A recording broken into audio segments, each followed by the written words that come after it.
Hey, welcome to The Explainer.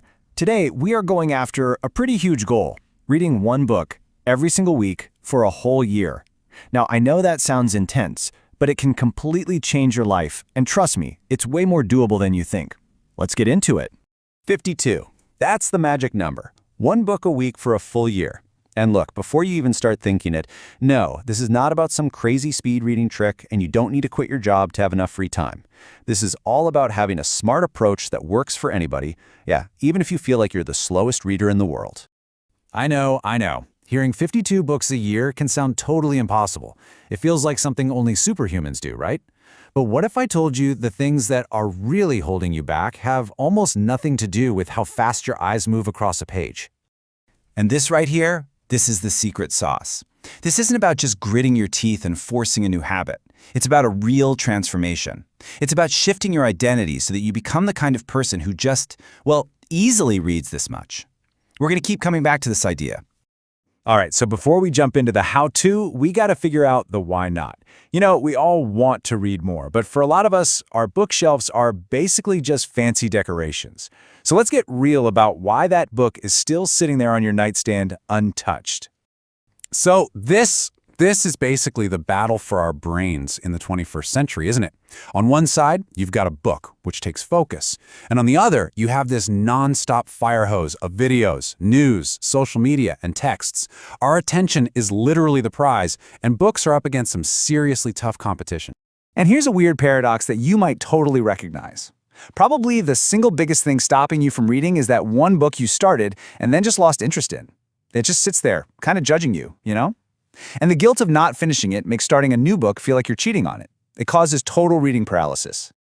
Okay, so how do we start to win this battle for our attention? We start by changing our surroundings. The very first step is to design your world, your physical space, and your digital space to make picking up a book the easiest, most obvious choice you can make. All right, let's break these down. Step 1, always, and I mean always, have a book with you. A physical one, an e-reader, whatever. Step 2 is to have all three kinds ready to go. A paper book, an e-book, and an audiobook. That way you can read while you're driving or doing the dishes. Step 3, and this one's a game changer, delete the distracting social media apps from your phone. Make your book app the most exciting thing on there. And finally, just commit to reading for 15 minutes before you go to sleep. It carves out that dedicated time, and it's a great way to wind down. Now, check out this amazing, kind of counterintuitive idea. The writer Umberto Eco had this concept called the anti-library. It's a collection of all the books you own that you haven't read yet. And instead of making you feel guilty, it's supposed to be this powerful, visual reminder of everything you still have to learn. It's like a physical to-do list that just fuels your curiosity and keeps you going. How cool is that? So once you've set up your environment for success, the next battle is all in your head. So let's move on to strategy number 2, upgrading the way you actually think about reading. Because honestly, your mindset is way more important than how fast you read. This really comes down to 3 big mental shifts. First, and this is so important, give yourself permission to quit a book. If you're not enjoying it, just stop. Life's too short, right? Second, create a reading project. So instead of just picking books at random, pick a topic you're really into and read a few books about it. And third, make reading social. Talk about what you're reading with people. It keeps you motivated and holds you accountable. You know, the power of a reading project is just huge. When you read one book on a subject, you got a little taste. But when you read 3 or 4 or 5 books on that same topic, you start to see it from all these different angles. You see where the ideas connect. That's where the really deep, satisfying insights start to happen. Okay, we've talked about your environment, we've talked about your mindset. Now it's time for the final piece of the puzzle. This is the thing that ties it all together and makes reading not just a thing you do, but a real part of who you are. Let's be super clear about this. The problem of not reading enough, it isn't about finding the perfect note-taking app or learning how to speed read. It is not a technical problem at all. It is an identity problem.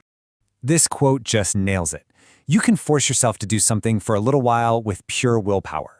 But for a habit to really stick, to become automatic and easy, it has to be powered by a change in how you see yourself. You have to start actually identifying as a reader. And really, this is the biggest takeaway of all. All the tips and tricks we've talked about, they're just tools to help you build this new identity. Once you start to truly believe, deep down, I am a reader, well, you're already halfway to the finish line. your actions will just naturally start to fall in line with that belief. So let's make this real. Let's make that identity happen right now.